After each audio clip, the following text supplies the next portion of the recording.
Sanar el cáncer desde el alma. Capítulo 5. La mente como aliada. Cualquier posibilidad futura está en la mente. Somos creadores divinos. Joe Dispenza. Una de las cosas que intuitivamente se hace cuando enfrentamos una crisis de salud es repasar la vida. Los cómo, los por qué, las huellas. La mente trabaja incansablemente. Los pensamientos acuden en desorden uno tras otro, produciendo todo tipo de emociones, juicios, arrepentimientos, dolor, resentimientos y sobre todo culpa, envolviéndonos en una inmensa desazón que no nos permite conectarnos a nuestro ser espiritual y nos hace anclarnos solamente en el cuerpo físico. Cuando hablábamos de cómo estamos conformados, mencionamos que tenemos 5 cuerpos: físico, mental, emocional, energético y espiritual. La enfermedad que se refleja en el cuerpo físico se ha originado en realidad en alguno de los cuerpos invisibles. El cuerpo mental domina a través de las percepciones, creencias y ego, haciéndonos pensar con frecuencia que solo somos un cuerpo. Ese cuerpo que se está manifestando con un desequilibrio. De este modo, desecha todo aquello que representa lo intangible y se concentra en la enfermedad física, sin permitir que nos demos cuenta de que solo se está mostrando la punta del iceberg y que la mayor parte del problema reside bajo el agua en las emociones, pensamientos y en sus causas profundas.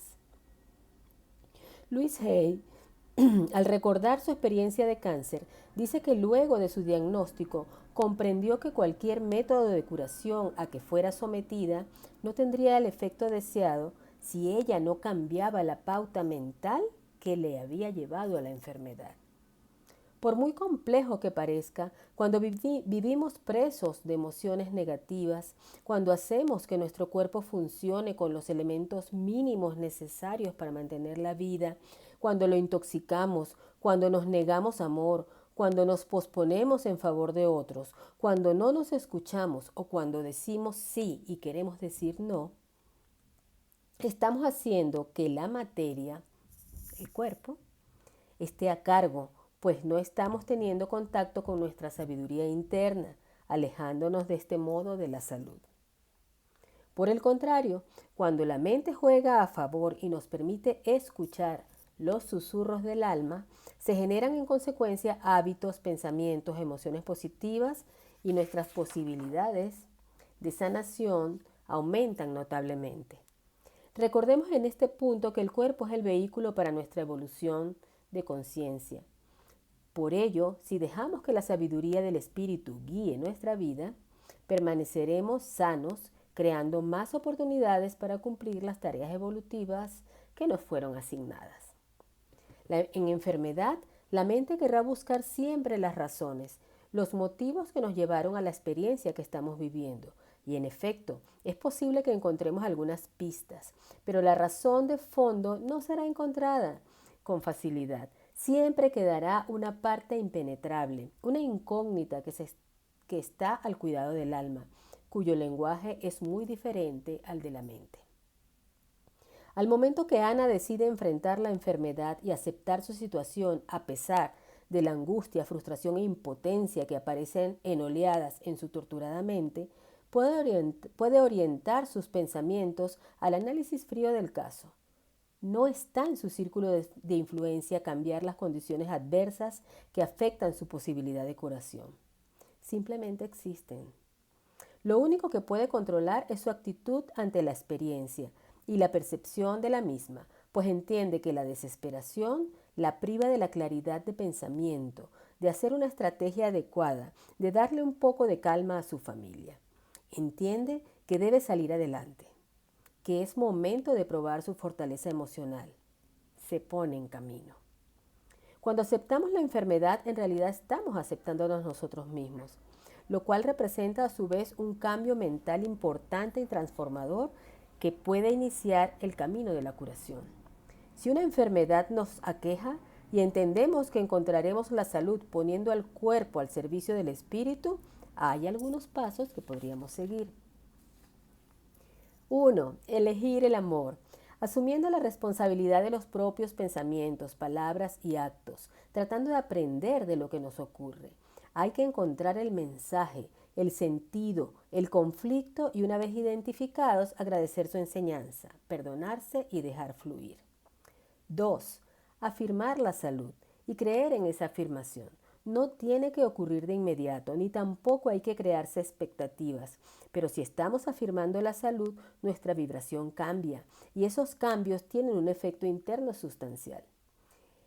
En esto es importante recordar el poder de la palabra y del pensamiento. Al afirmar la salud, es vital que nos lo creamos y que dejemos de utilizar palabras que puedan indicar a nuestro subconsciente cualquier tipo de duda sobre nuestra curación. Joe Dispenza dice que si hay miedo o alguna emoción distinta al amor y la gratitud, las afirmaciones no llegan al fondo. No hacen la transformación porque la mente actuará en congruencia con la emoción predominante.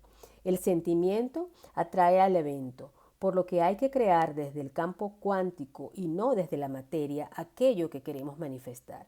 El acceso al campo cuántico es el amor. 3. Anular el pensamiento, el pesimismo. Una enfermedad tiene altos y bajos, físicos y emocionales. Un día podemos estar mejor y al siguiente tener una recaída. Hay que tener paciencia mientras se aprende a llevar una enfermedad como el cáncer. Debemos internalizar que si tuvimos el poder para crear la enfermedad, consciente o inconscientemente, tenemos el poder para deshacernos de ella, amorosamente, con aceptación, fluyendo en el proceso. 4. Vivir el presente. Con todo su dolor y con toda su alegría, soltar los lastres del pasado, cuidar la mente y lo que llega a ella. El Ayurveda, ciencia de la vida larga y feliz, sabiduría ancestral proveniente de la India, dice que nos alimentamos de los nutrientes de la comida apenas en un 20%. Y que el 80% restante es el alimento que recibimos de nuestro entorno a través de los sentidos. De modo que ser adicto a malas noticias, ver películas tristes o de miedo o de dolor, anclarnos en los episodios tristes de nuestro pasado, etc., baja nuestra vibración, creando alimento para las células malignas. Tenemos que acostumbrarnos a filtrar no solo lo que vemos, sino cómo lo vemos. Los pensamientos pueden ser nuestro mejor aliado, por lo que hay que conectar con las cosas bellas de la vida, con aquello que tenemos y soltar aquello que no tenemos. 5. Ser reflexivos. Buscar, indagar, preguntarse el sentido de la enfermedad, escuchar el cuerpo y atenderlo con amor. Si el cáncer todavía está presente, significa que está sirviendo a un propósito y que hay algo que aprender de ello. Hay que aceptarlo como un maestro y permanecer atentos a los mensajes del cuerpo, mente y corazón. Tulku Thondup, en el Poder Curativo de la Mente, dice que la enfermedad puede aminorar la marcha y permitir reposar y apreciar la vida incluso en medio del sufrimiento.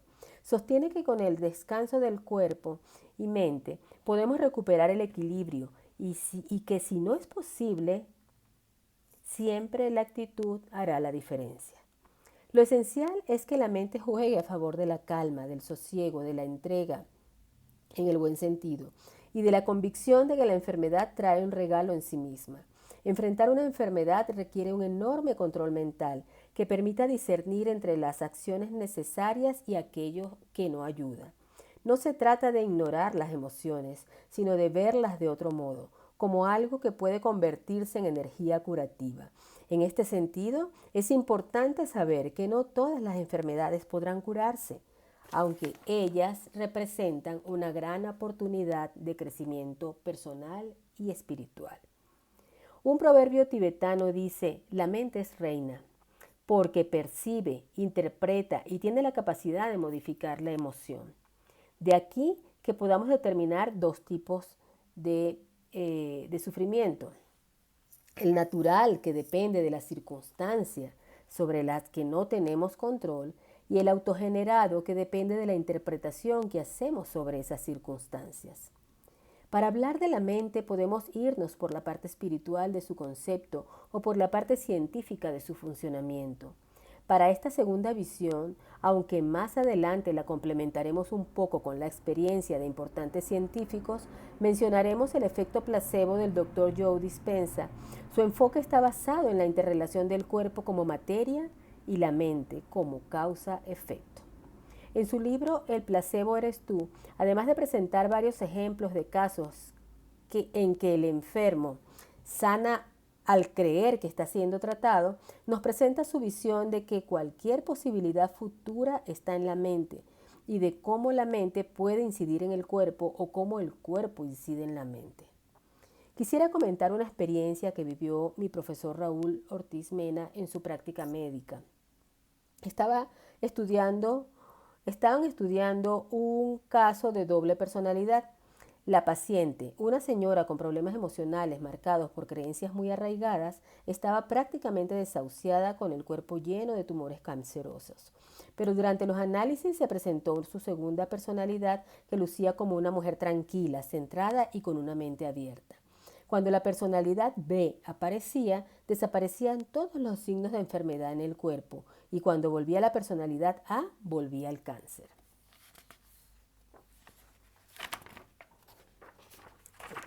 Perdón, me pegó la hoja. Otro ejemplo muy significativo que relata Shinoda Bolen y aparece también en el placebo eres tú, es el de un paciente también desahuciado que decide someterse a un tratamiento experimental que lo mejoró considerablemente, permitiendo a su equipo médico darlo de alta. Al poco tiempo leyó un comunicado donde se decía que se había demostrado que el tratamiento no era efectivo e inmediatamente aparecieron los tumores de nuevo. Fue su médico quien, sorprendido y de una forma premeditada, le dio algunas explicaciones ratificando el poder curativo del tratamiento y se lo aplicó de nuevo, pero en esta ocasión solo colocó agua destilada. El paciente se recuperó una vez más, aunque finalmente murió cuando perdió la fe en el tratamiento, motivado a las continuas opiniones colectivas de que el mismo era ineficaz. Estos y muchos ejemplos similares planteados en el placebo eres tú y referidos a toda clase de enfermedades, incluso mentales, nos hace percatarnos del poder de nuestra mente y creencias. El doctor Dispenza sostiene que la medicina normal funciona en casos críticos cuando, por ejemplo, es necesaria una cirugía o se presenta una situación de emergencia que no deja otras opciones disponibles. Sin embargo, las enfermedades crónicas pueden sanarse con un cambio de hábitos, pensamientos y comportamientos, áreas en que la medicina convencional no trabaja. Cuando se combinan la neurociencia, la neuroplasticidad, física cuántica, la neuroinmunología y la epigenética, ciencias con algunos postulados relacionados y comunes, se consigue el trabajo conjunto de la mente y el cuerpo, llevando a la sanación. Su método basado en la meditación profunda sostiene que el 90% de nuestros pensamientos diarios son los mismos del día anterior. Esos pensamientos producen entonces los mismos sentimientos, emociones y experiencias, por lo que la biología del cuerpo se mantiene igual. Las emociones y sentimientos vienen del pasado.